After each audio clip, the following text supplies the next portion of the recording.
দর্পণ যখন স্বচ্ছ হয় তখন মুখ স্পষ্টভাবে দেখা যায়। যখন সেই দর্পণ অস্বচ্ছ হয়ে যায় তখন মনে হয় যেন এই সম্পূর্ণ সংসার অস্বচ্ছ হয়ে গেছে।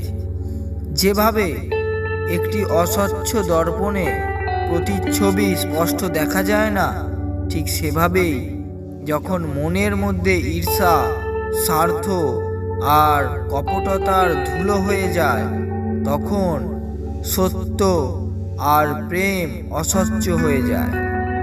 আর অন্যদিকে স্বচ্ছ মনের সকল ভাব, সকল কথা সহজভাবেই প্রতিবিম্বিত হয়। সেই জন্য শারীরিক শুদ্ধতার চেয়ে বেশি মনোযোগ মানসিক শুদ্ধতার প্রতিদিন।